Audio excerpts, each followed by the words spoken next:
할렐루야. 이 시간 찬양받기 합당하신 삼위 하나님을 찬양하며 영광 돌리며 주일 오전 예배 하나님께로 나아가도록 하겠습니다. 찬송가 91장 슬픈 마음 있는 사람 힘차게 찬송하도록 하겠습니다.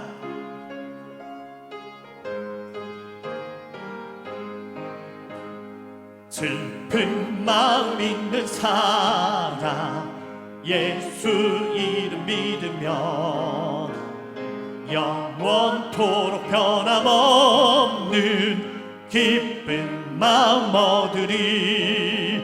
예수의 이름은 세상의 소망이요 예수의 이름은 천국의 기쁨일세. 거룩하신 주의 이름 너의 방패 삼으라. 환난 시험 당할 때에 주께 기도드려라. 예수의 이름은 세상의 소망이요 예수의 이름은 천국의 기쁨일세. 존귀하신 주의 이름 너리 기쁨 내도다. 주의 품에 안길 때에 기뻐 찬송 부르리. 예수의 이름은 세상의 소망이요 예수의 이름은 천국의 기쁨일세. 우리 갈 길 나간 후에 보좌 앞에 나가 왕의 왕께 경배하며 환을 드리리. 예수의 이름은 세상의 소망이요 예수의 이름은 천국의 기쁨. 내가 매일 기쁘게 순례의 길 행함은 주의 팔이 나를 안보함이요. 내가 주의 큰 복을 받는 참된 비결은 주의 영이 함께함이라. 성령이 계시네. 할렐루야 함께 하시네. 좁은 길을 걸으며 밤낮 기뻐하는 것 주의 영이 함께함이라. 전에 죄에 빠져서 평안함이 없을 때 예수 십자가의 공로 힘입어 그 발 아래 엎드려 참된 평화 얻음은 주의 영이 함께함이라. 성령이 계시네. 할렐루야 함께 하시네. 좁은 길을 걸으며 밤낮 기뻐하는 것 주의 영이 함께함이라. 나와 동행하시고 모든 염려하시니 나는 숲의 새와 같이 기쁘다. 내가 기쁜 마음으로 주의 뜻을 행함은 주의 영이 함께함이라. 성령이 계시네. 할렐루야 함께 하시네. 좁은 길을 걸으며 밤낮 기뻐하는 것 주의 영이 함께함이라. 세상 모든 욕망과 나의 모든 정욕은 십자가에 이미 못을 박았네. 어두운 밤이 지나고 무거운 짐 벗으니 주의 영이 함께함이라. 성령이 계시네. 할렐루야 함께 하시네. 좋은 길을 걸으며 밤낮 기뻐하는 것 주의 영이 함께 함이라. 할렐루야. 우리 마음을 모으고 완전하신 나의 주 주님 홀로 높임 받으소서 고백하겠습니다.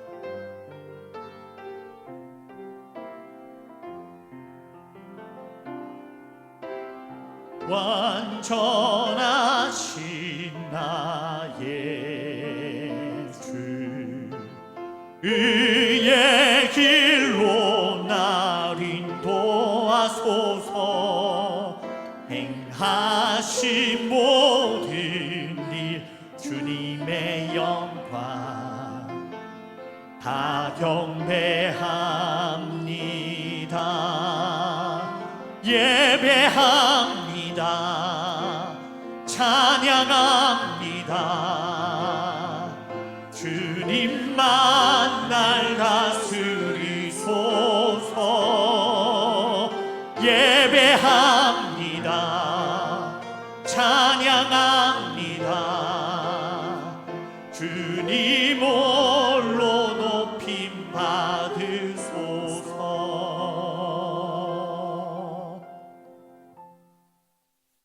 마음을 모아서 묵상기도 하심으로 11시 예배를 하나님께 올려드리겠습니다.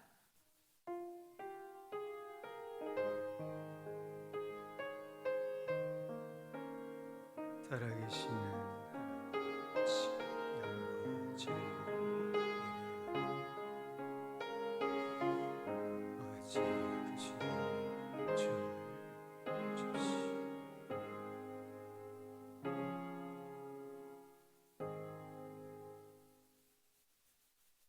찬송가 27장입니다. 빛나고 높은 보좌와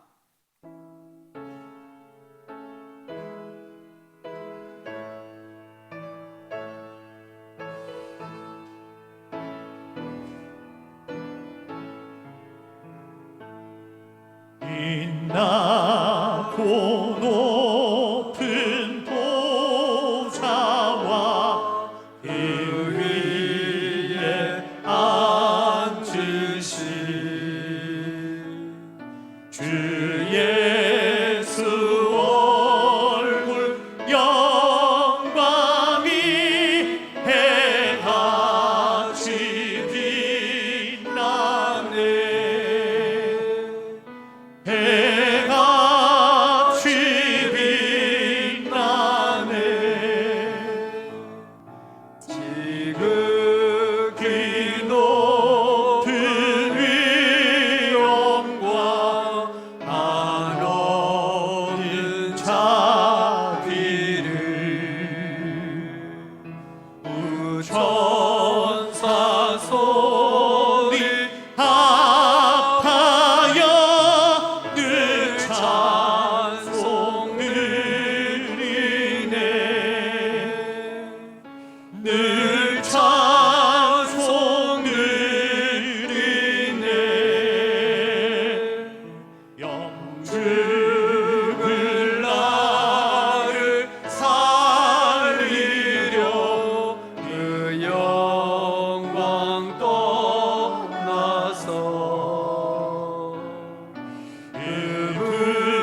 사도신경으로 우리 신앙을 고백하겠습니다. 나는 전능하신 아버지 하나님 천지의 창조주를 믿습니다. 나는 그의 유일하신 아들 우리 주 예수 그리스도를 믿습니다. 그는 성령으로 잉태되어 동정녀 마리아에게서 나시고 본디오 빌라도에게 고난을 받아 십자가에 못 박혀 죽으시고 장사된 지 사흘 만에 죽은 자 가운데서 다시 살아나셨으며 하늘에 오르시어 전능하신 아버지 하나님 우편에 앉아 계시다가 거기로부터 살아있는 자와 죽은 자를 심판하러 오십니다.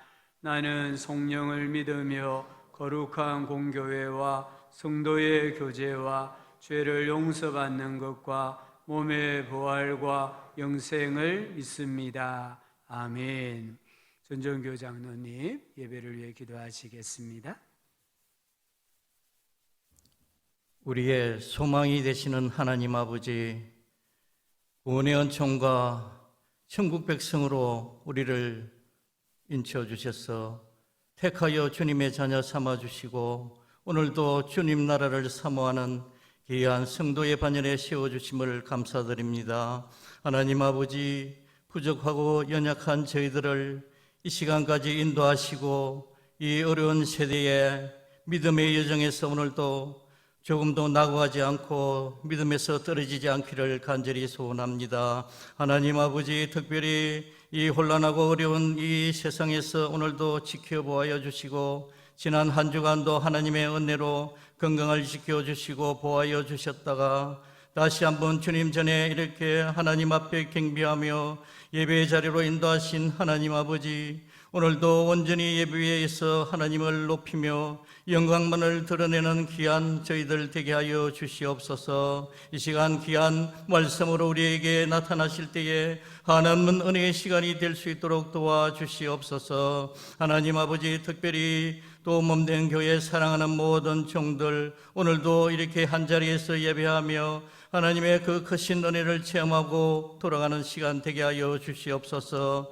다 참석하지 못하였지만은 또 이렇게 이 코로나 질병으로 말미암아 앞날이 보이지 않고 어려움에 처해 있는 이 나라를 다시 한번 긍휼히 여겨 주시옵소서. 하나님 아버지, 반드시 또 질병이 물러가게 됨을 우리가 확실히 믿고 오늘도 날마다 소망 가운데 열심으로 살아갈 수 있도록 도와주시옵소서. 생업과 또 직장과 산업터의 복을 다하여 주시고 이 어려움에서 속히 건져주시며 이 어려운 시기를 잘 인내하고 나아가게 하여 주시옵소서. 사랑하는 아버지 하나님, 특별히 또 이렇게 노시한 종들 오늘도 힘주시고 능력 주시고 마음의 평안을 더하여 주시옵소서. 이렇게 또 병중에서 더욱더 어려움을 당하는 주님 노종들 기억하여 주시고 하나님께서 그 병세를 치유하여 주시옵소서. 하나님 아버지, 오늘도 이렇게 젊은 또 청년들로부터 또 어린 유치부에 이르기까지 하나님께서 이 모든 지켜주시옵소서. 하나님 아버지, 교회 학교가 더 활성화될 수 있도록 도와주시며 이를 위해서 눈물로 기도하는 교사님들 자비로 또 헌신하며 기도하는 종들의 마음을 위로하여 주시고 많은 것으로 채워주시옵소서. 교회 학교가 다음 세대로 더욱더 이어질 수 있도록 몸된 교회가 더욱 모든 것을 위하여 기도하며 하나님 앞에 나가기를 간절히 바랍니다. 아버지 하나님, 이 재단에 맡겨주신 직분자들 오늘도 넉넉히 이기도록 힘주시고 아버지 맡은 자리에서 잘 충성할 수 있도록 도와주시옵소서. 하나님 아버지, 이 나라를 견고하여 주시고 이 나라가 또 아버지 하나님 은혜로 더욱더 하나님의 귀한 나라로 세워주시옵소서.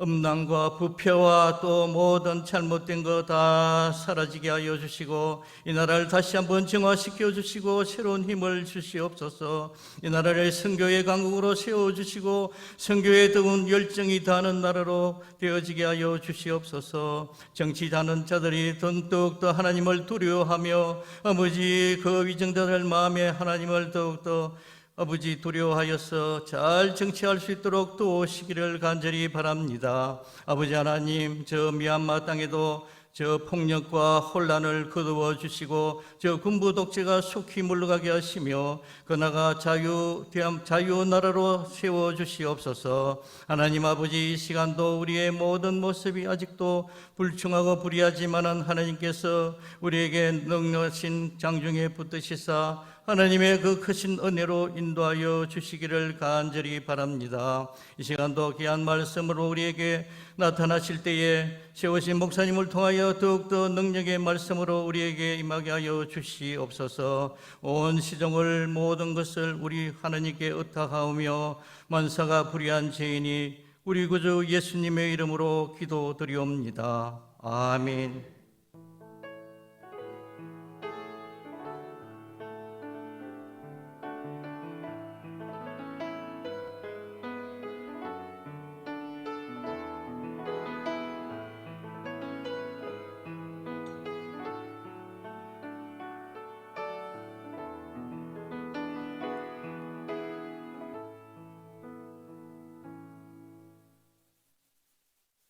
오늘 우리에게 주시는 하나님의 말씀은 신약 성경 마태복음 5장 27절입니다.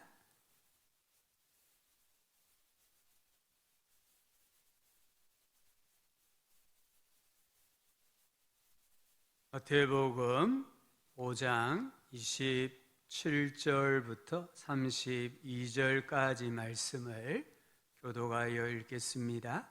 또 간음하지 말라 하였다는 것을 너희가 들었으나 나는 너희에게 품고 여자를 보는 자마다 마음에 이미 만일 내 오른 눈이 너로 실족하게 하거든 빼어내버리라. 내 백체 중 하나가 없어지고 온몸이 지옥에 던져지지 않는 것이 유익하며 만일 내 오른손이 내 백체 중 하나가 없어지고 온몸이 던져지지 않는 것이 오일러스되 누구든지 아내를 버리려거든 이혼 증서를 줄 것이라 하였으나 나는 너희에게 이르노니 누구든지 음행한 이유 없이 아내를 버리면 이는 그로 간음하게 하며 또 누구든지 버림받은 여자에게 간음함이니라. 아멘. 주님 안에서 한 주 동안 평안하셨습니까?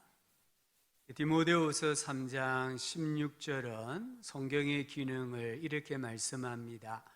모든 성경은 하나님의 감동으로 된 것으로 교훈과 책망과 바르게 함과 의로 교육하기에 유익하다 했습니다.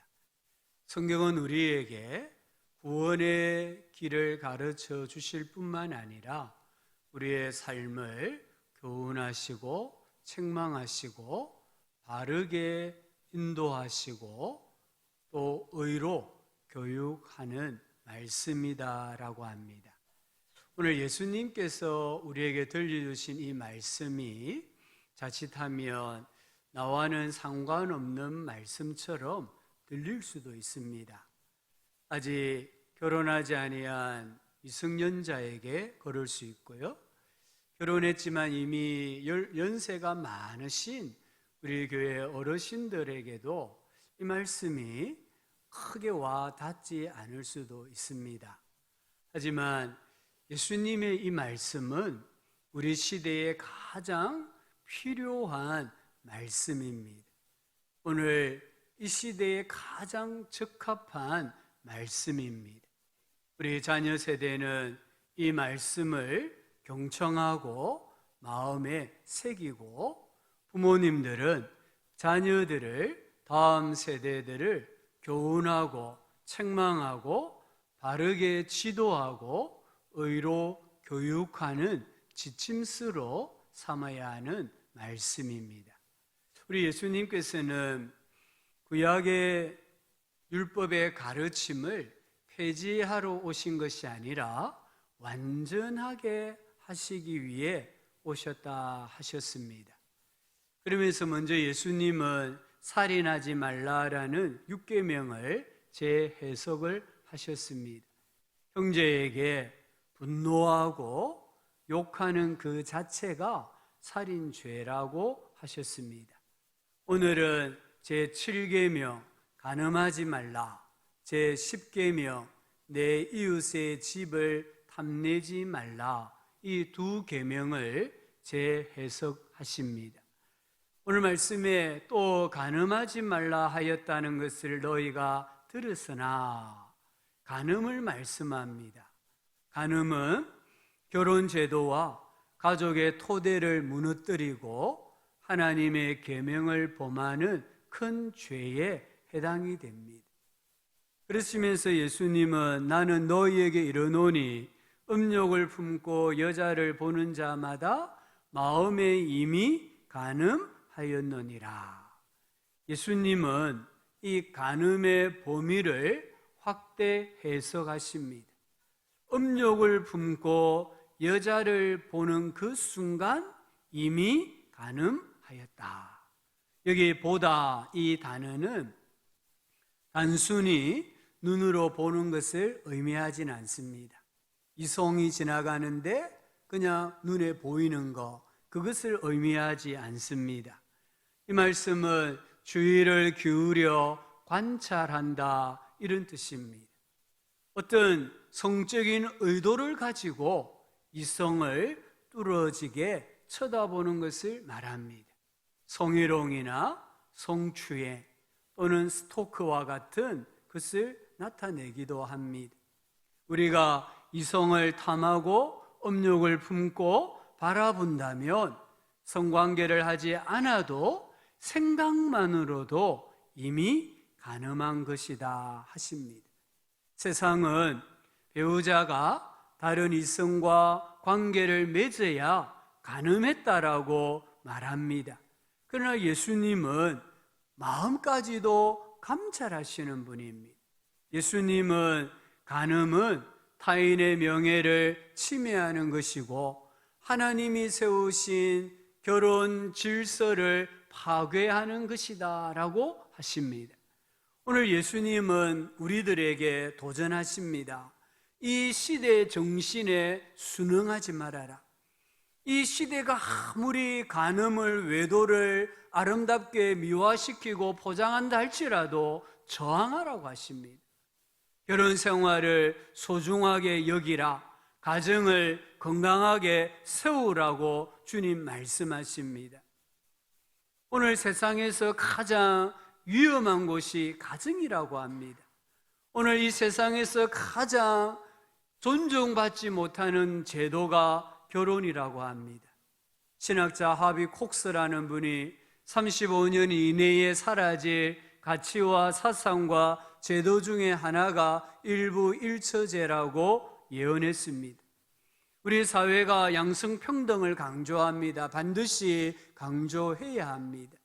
또한 자유가 많아지고 평균 수명이 길어지면서 우리 마음에 한 사람과의 사랑에 만족할 수 없어, 이런 마음이 생긴다는 거예요.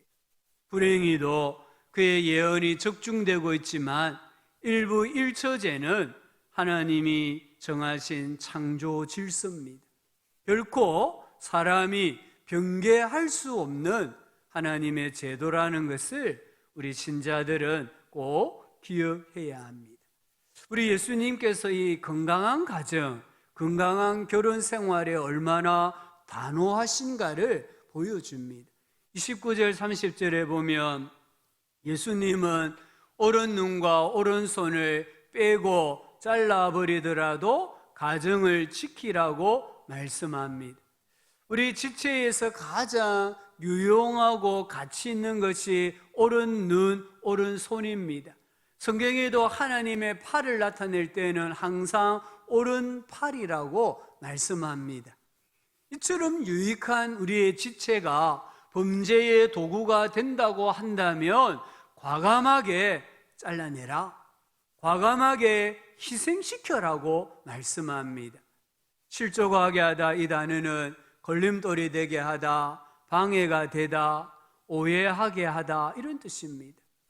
나에게 건강한 가정, 온전한 결혼 생활에 걸림돌이 되고 방해가 되고 오해받게 하는 것이 있다고 한다면 그것이 내게 가장 유용하고 가치 있는 것이라 할지라도 한치의 후회나 주저함 없이 도려내라, 잘라버리라고 주님 말씀하십니다.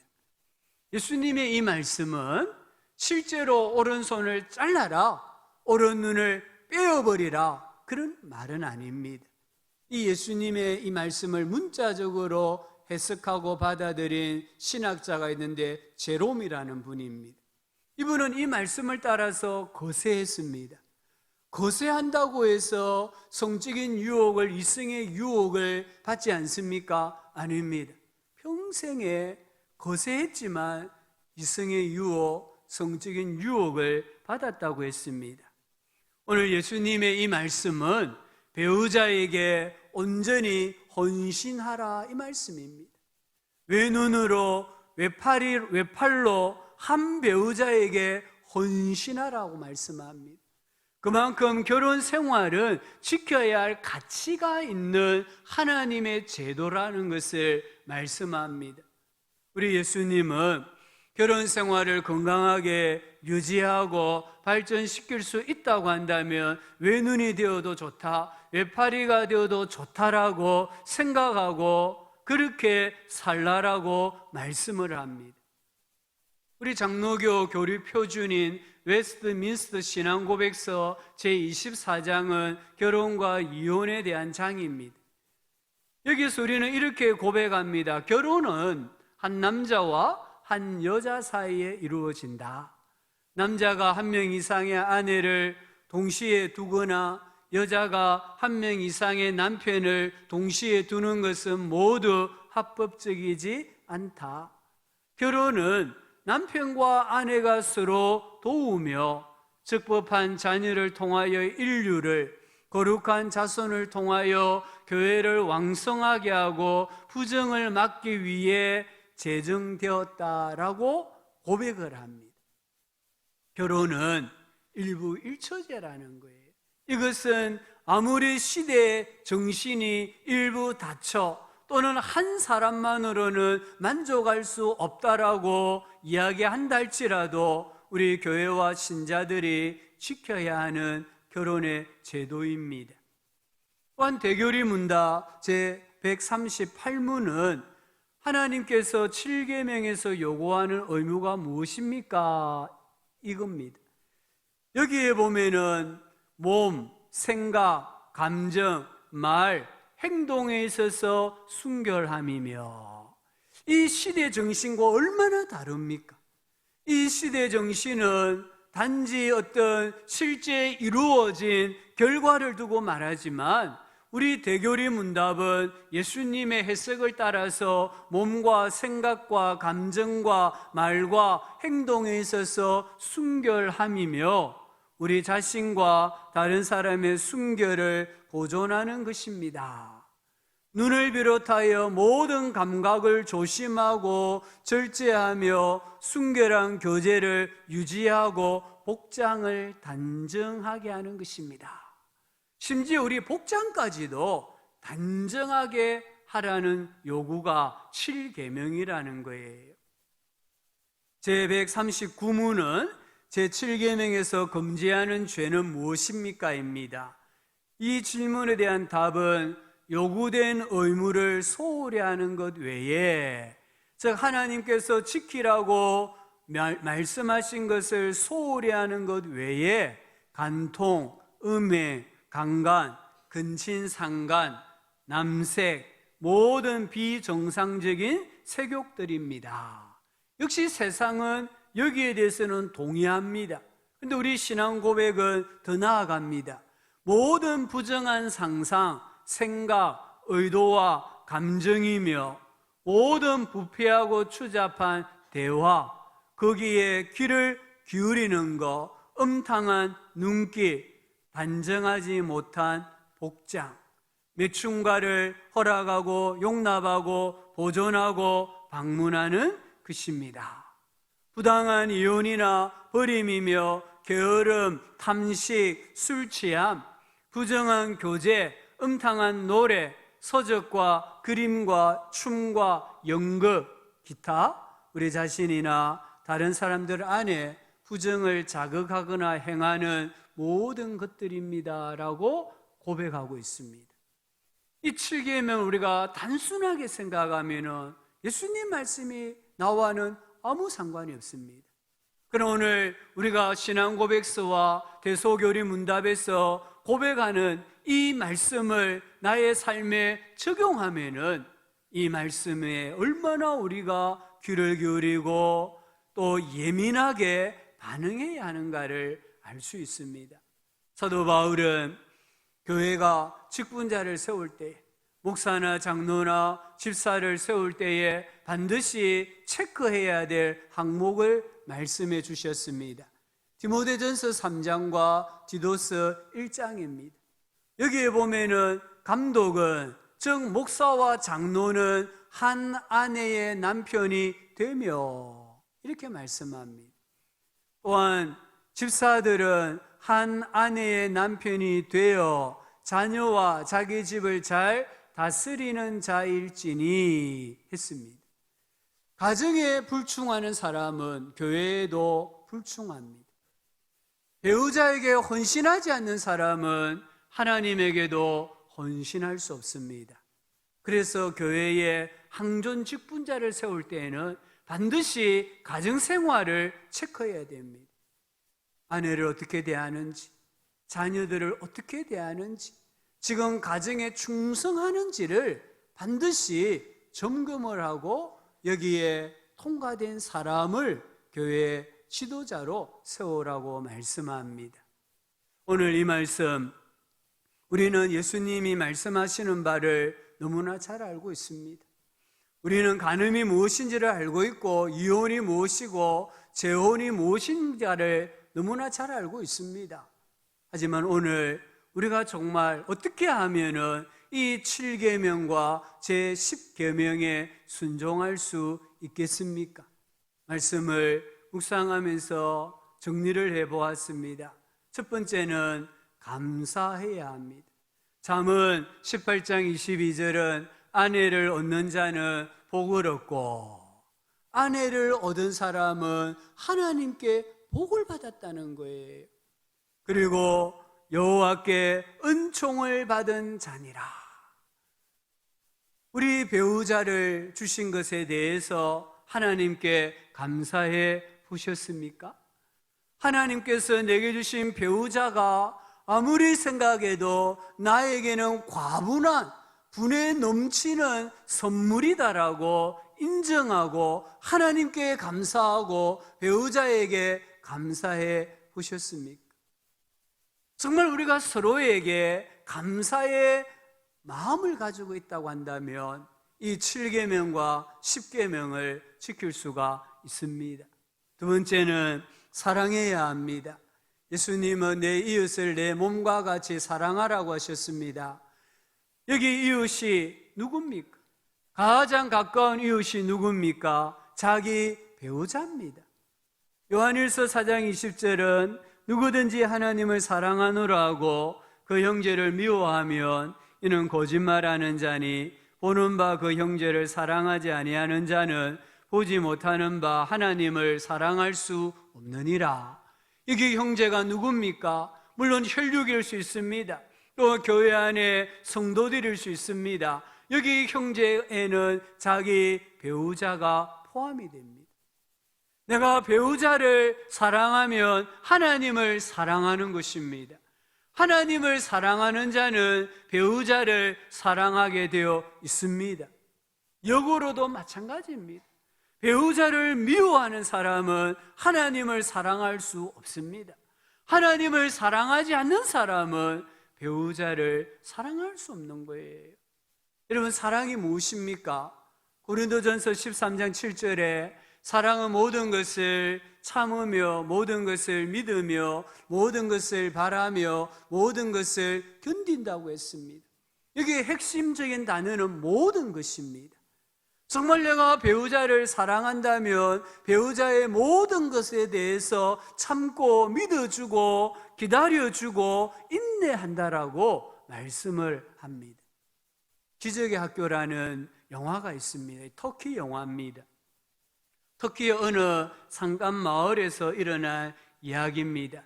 이 마을에는 전기도 없고 수도도 없습니다. 버스도 다니지 않는 오지입니다. 이 마을에 학교가 세워지면은 이 모든 것을 정부에서 다 해주게 되어 있었습니다. 그래서 주민들은 마을에 학교를 지어주고 선생님을 보내달라고 청원을 했습니다. 그 청원이 30년 만에 이루어져서 한 교사가 자원하여 그 마을에 부임을 합니다. 그러나 그곳에 학교가 없었습니다. 이 선생님은 사비를 들여서 학교를 지었습니다. 아이들을 다 오라 해서 공부를 가르치고 글자를 깨우치기 시작합니다. 이 마을에 촌장이 있는데 이 촌장에게는 6 아들이 있었습니다. 그 중에 한 아들은 장애인이었습니다.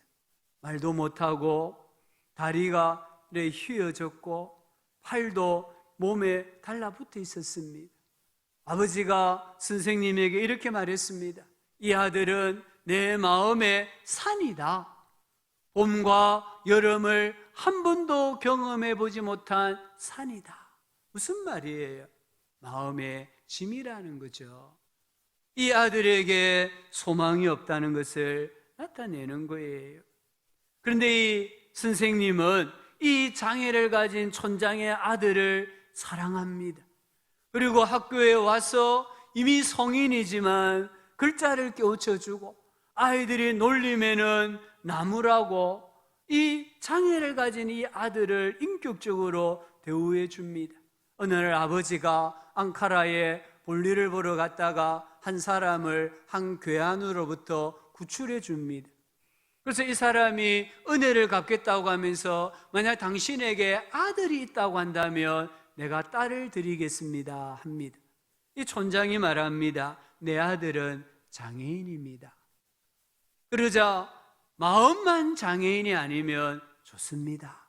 그렇게 해서 결혼을 합니다. 이 신부가 신랑이 좀 장애가 있다는 건 알고는 있었지만 실상 만나보니까 자기의 생각을 초월하는 그런 장애인인 거예요.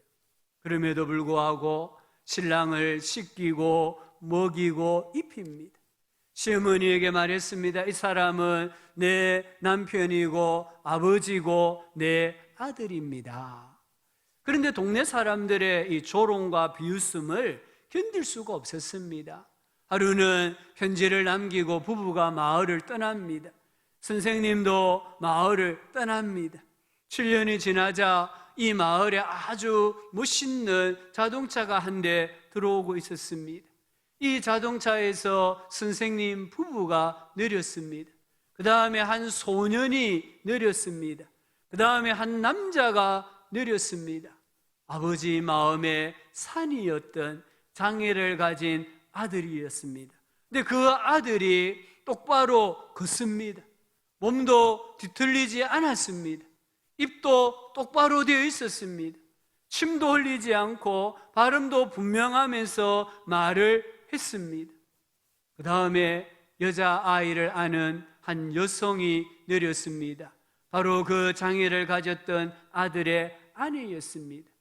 아버지가 너무 놀라서 묻습니다. 아들아, 도시에 가서 수술을 했느냐? 아들이 대답합니다. 아닙니다. 아버지, 사랑에 푹 빠졌어요. 이 비난과 비웃음이 있는 마을을 떠나서 이 부부가 올바르게 생활했을 때, 사랑을 마음껏 주었을 때에 장애가 치료가 되었다는 거예요.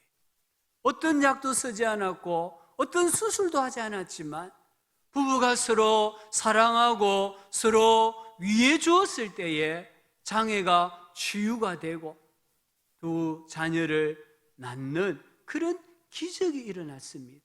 그래서 이 영화의 영어 제목은 더 미라클, 기적입니다. 오늘 갈라디아서 5장 13절 14절에 보면은 오직 사랑으로 서로 종노릇하라 했습니다. 우리 성도님들 가정에서 배우자와 자녀들을, 부모들을 내가 종이다 생각하고 사랑으로 종노릇 해보시기 바랍니다. 내가 가정에서 종노릇 할 때에 모든 율법의 말씀을 다 이룬다라고 말씀하고 계십니다. 세 번째는 기도하시기 바랍니다. 배우자의 허물과 약점이 있으면은 기도하십시오. 이삭과 리브가가 결혼은 했지만 자녀가 없었습니다. 그때 남편 이삭은 기도했습니다. 창세기 25장 21절에 이삭이 그의 아내가 임신하지 못하므로, 이 임신하지 못한다는 말은 여성의 수치잖아요. 그 가문에서 쫓겨날 수 있었잖아요. 이런 수치와 허물이 보였을 때에 이삭은 어떻게 합니까? 그를 위하여, 아내를 위하여 여호와께 간구하며 여호와께서 그의 간구를 들으셨으므로 그의 아내 리브가가 임신하였더니. 몇 년을 기도했을까요? 26절에 보면은 리브가가 그들을 낳을 때에 이삭이 60세라고 했습니다.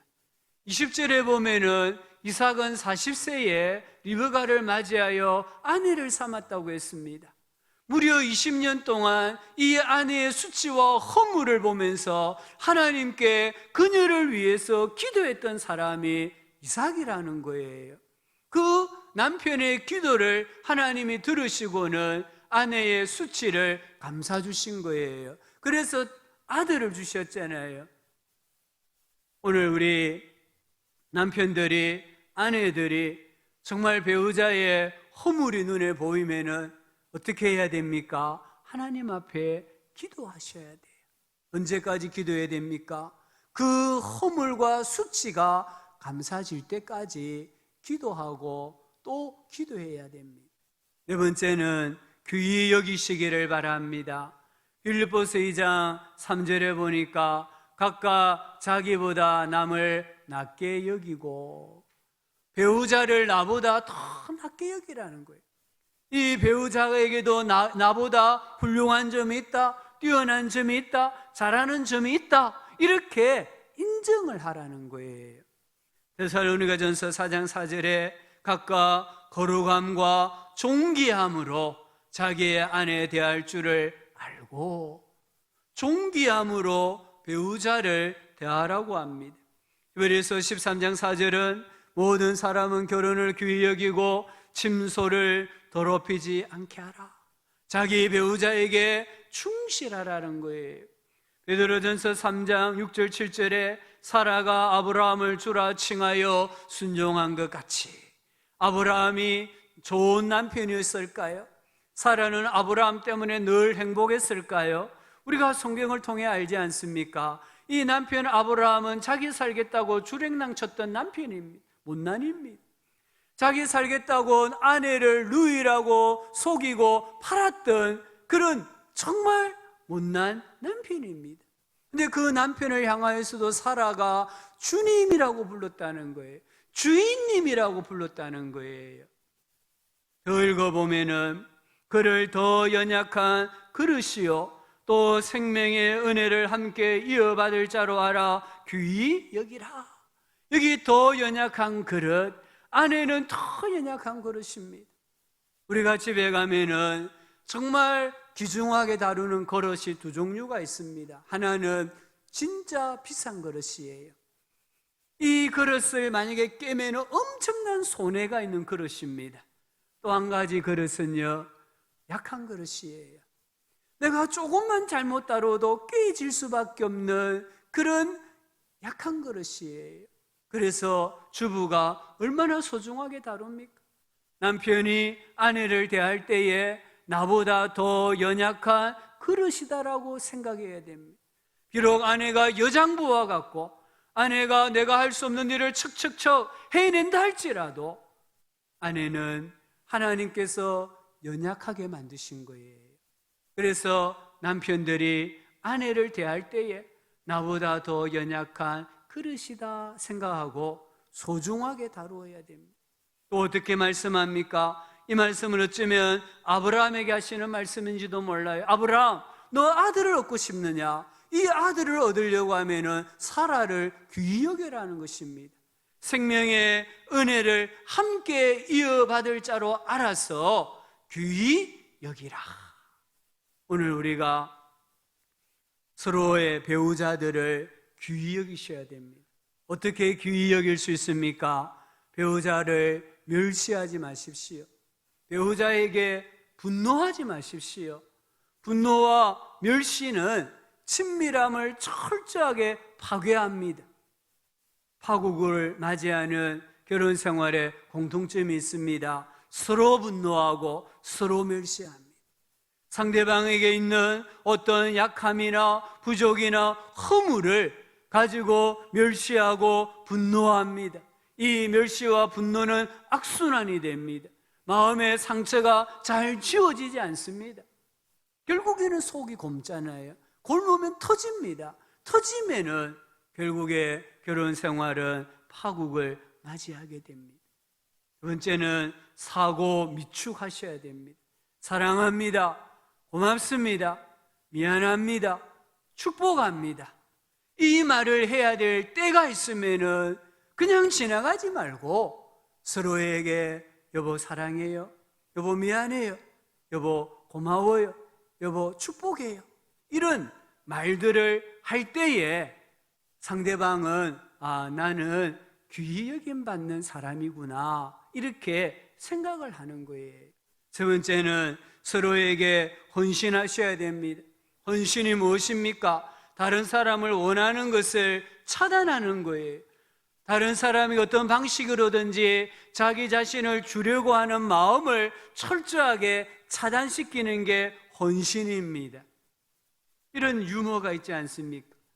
여성분들이 명품 백을 들고 다니는데 이게 명품인지 짝퉁인지를 구별하는 방법 중에 하나가 비가 올 때입니다.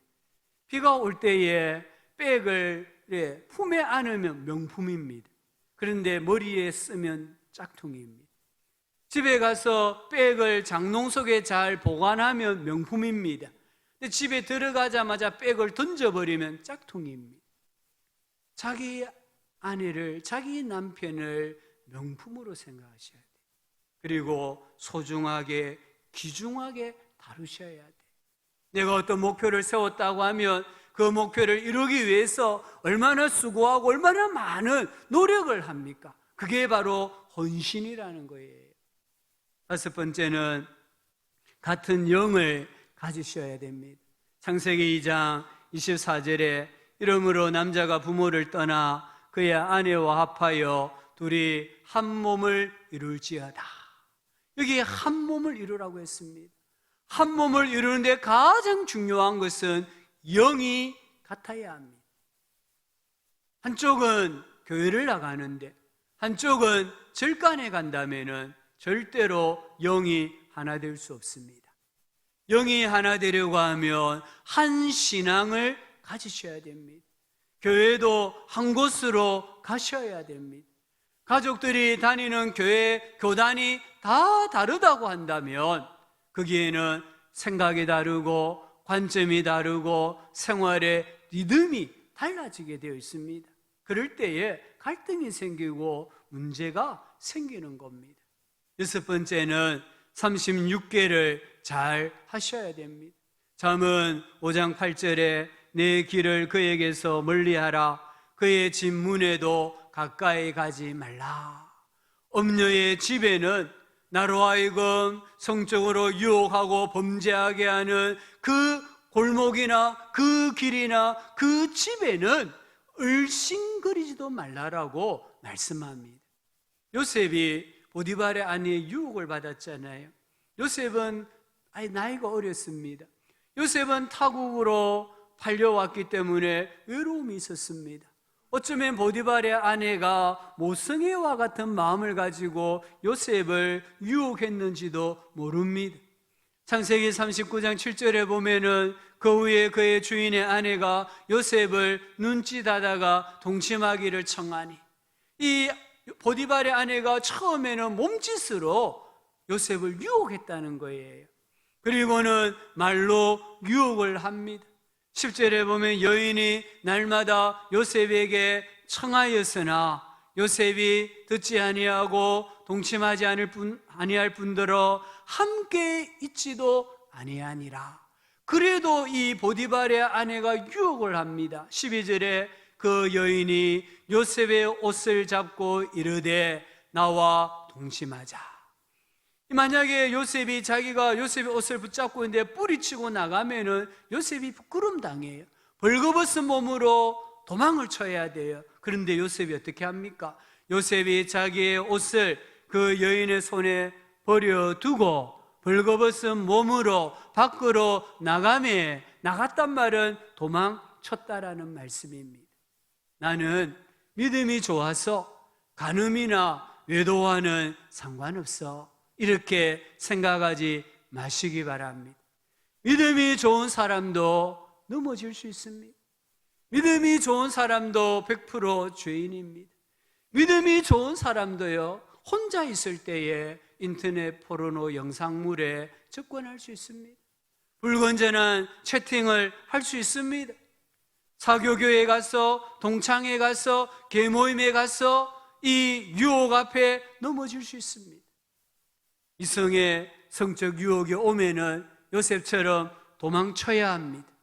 그러나 나 살려라 하고 무조건 도망쳐야 합니다.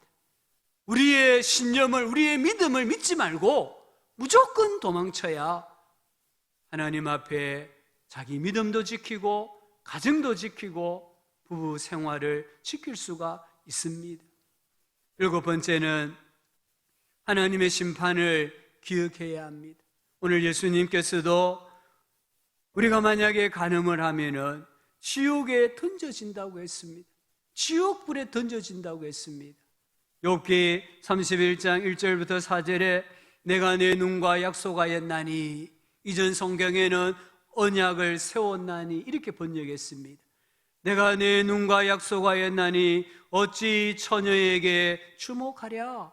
이성의 유혹 앞에 어찌 내가 범죄하랴, 이 말이잖아요. 그리하면 내가 내 눈과 언약을 맺었음에도 불구하고 아내가 아닌 다른 이성에게 주목한다고 하면 위에 계신 하나님께서 내리시는 분깃이 무엇이겠으며 높은 곳에 전능자께서 주시는 기업이 무엇이겠느냐. 불의한 자에게는 환난이 아니겠느냐.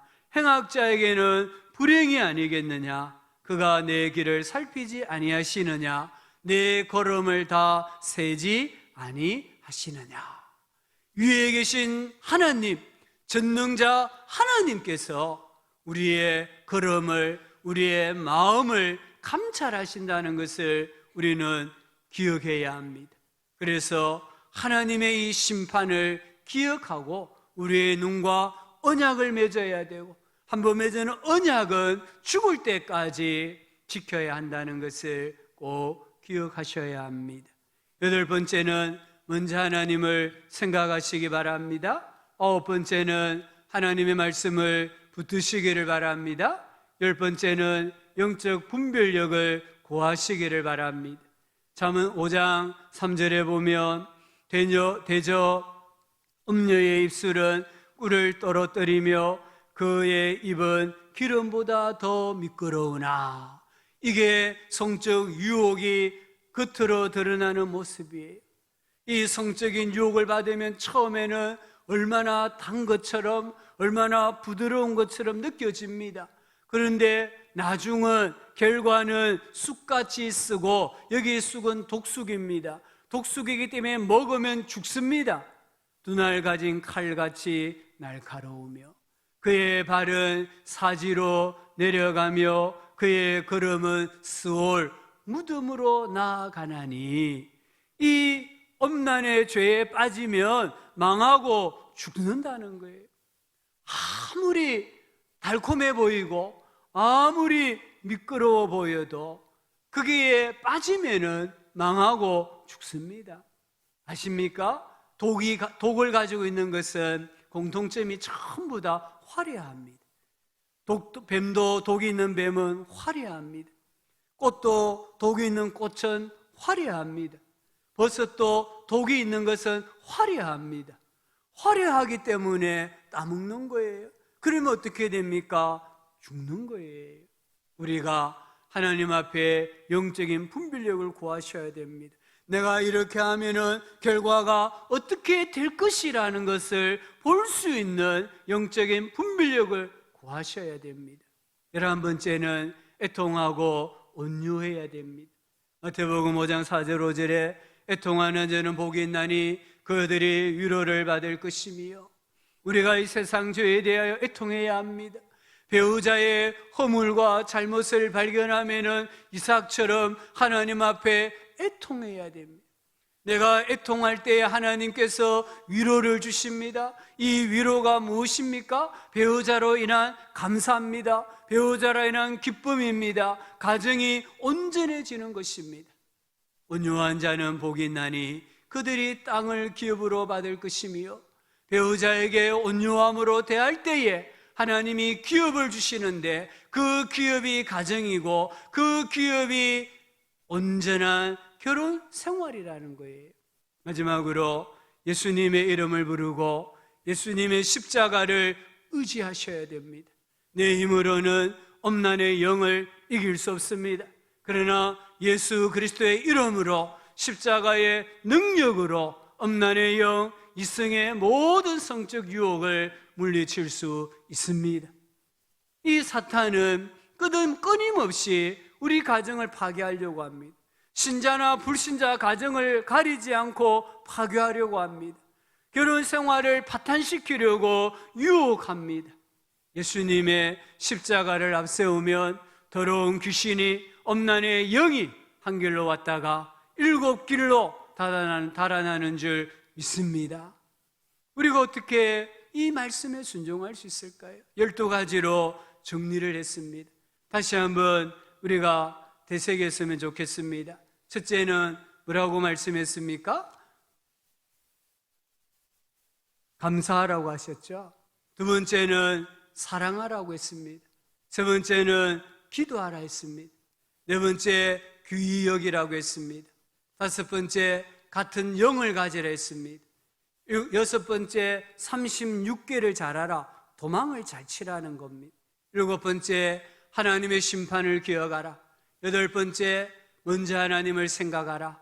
아홉 번째 하나님의 말씀을 붙들라. 열 번째 영적 분별력을 구하라. 11번째 애통하고 온유하라. 마지막으로 예수님의 이름을 부르고 예수님의 십자가를 의지하라고 했습니다. 이 12가지를 하나로 정리합시다. 에베소서 5장 33절입니다. 너희도 각각 자기의 아내 사랑하기를 자신같이 하고, 아내도 자기 남편을 존경하라고 했습니다. 우리가 간음을 예방하는 최선의 방책은 서로 사랑하고 서로 존경하는 것입니다. 배우자가 가정에서 배우자를 통해서 사랑을 받고 존경을 받는다고 한다면 사탄이 아무리 우리를 유혹하고 넘어뜨리려고 해도 그 유혹을 이길 수가 있습니다. 하지만 가정에서 배우자에게 이런 사랑받지 못하고 존경받지 못하면 우리는 사랑받고 존경받을 곳을 향하여 가게 되어 있다는 거예요. 그게 바로 간음이고 외도라는 것입니다. 우리 가정과 결혼 생활을 위협하는 요소가 있습니까? 배우자에게 서로 분노하고 계십니까? 멸시하십니까? 말투가 바르지 못하십니까? 타인의 남편과 아내와 비교합니까? 서로에 대한 불만이 있고 원한이 있고 마음에 상처가 있습니까? 오늘 예수님의 말씀처럼 잘라 버리시기 바랍니다. 내가 잘라낸다고 해서 자동적으로 완전해지는 건 아니에요. 우리가 잘 알지 않습니까? 노름하시는 분이 타짜란 영화를 보면은 나는 앞으로 노름하지 않을 거야 하고 손목을 잘랐습니다. 노름하지 않습니까? 아닙니다. 시간 지나면 발가락으로 노름합니다. 내가 잘라낸다고 해서 완전해지지 않습니다. 우리는 한 걸음도 나가야 됩니다. 신자들은 배우자의 잘못, 부족함, 허물이 보이면요, 분노하고 멸시하는 것이 아니라 애통해야 됩니다. 왜 그렇습니까? 부부는 한 몸이잖아요. 아내의 허물은 곧 내 허물입니다. 아내의 수치는 곧 내 수치입니다.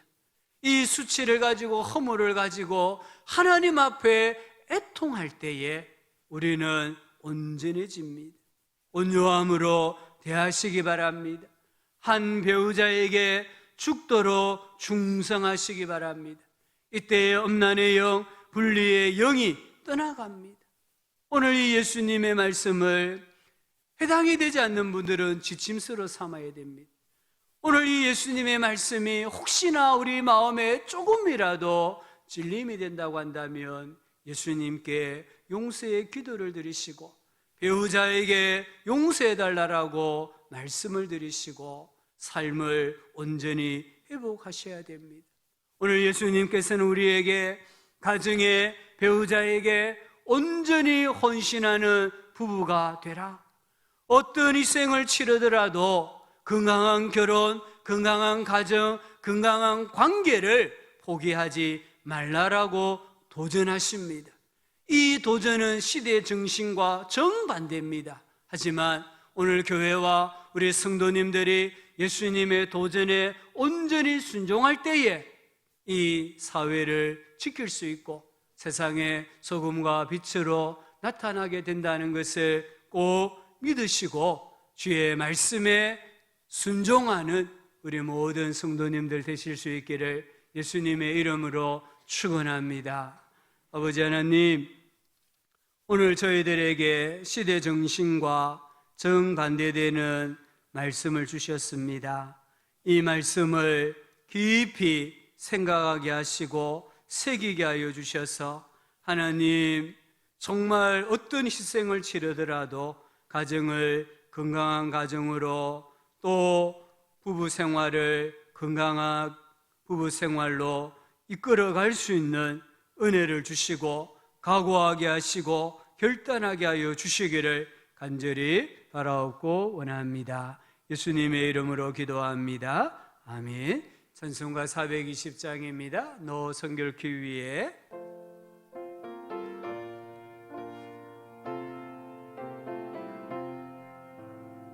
너 성결기 위해 늘 기도하며 너 주 안에 있어 늘 성경 보고 온 형제들 함께 늘 사귀면서 일하기 전마다 너 기도하라.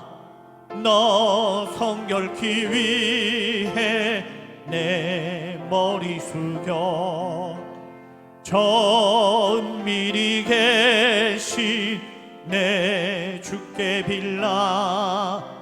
주 사귀어 살면 주 닮으리니 널 보는 이마다 주 생각하리. 너 성결기 위해 주 따라가고 일 다급하여도 당황치 말며 참 즐거울 때나 또 슬플 때나 너 주님만 믿고 늘 따라가라.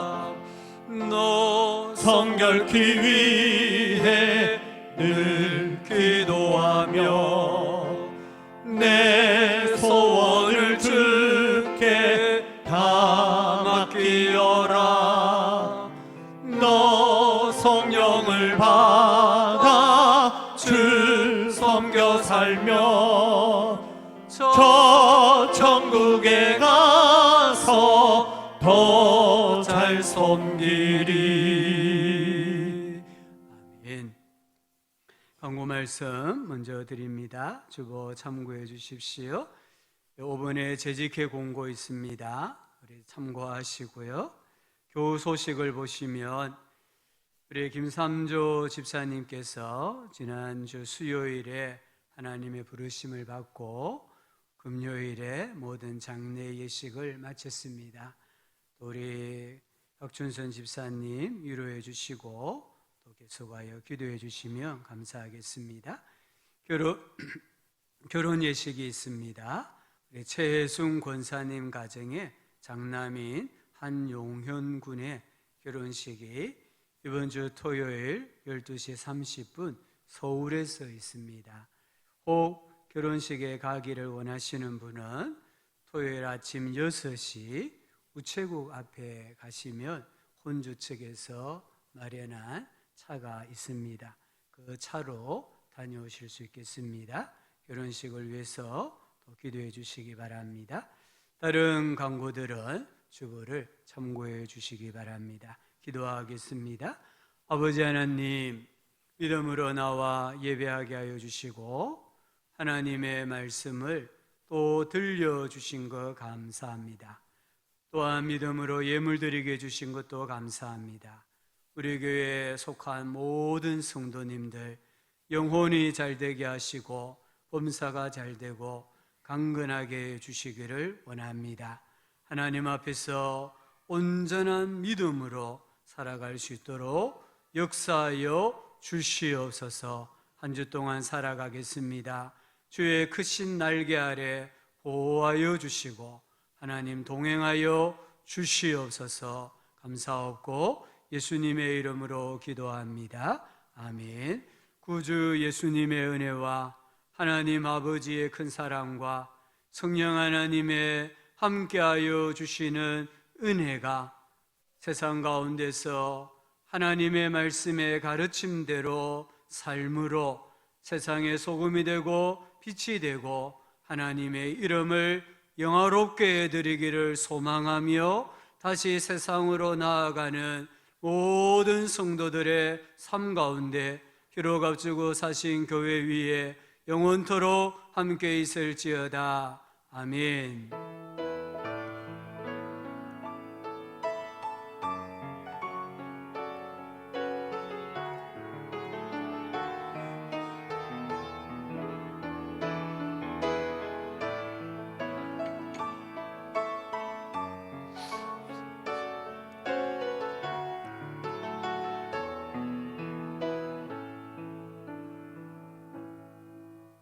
우리 성전을 떠나가기 전 1절을 함께 찬송하시고요. 서로 이래 목례하시고 교제하면 좋겠습니다. 성전을 떠나가기 전 머리를 숙일 때 주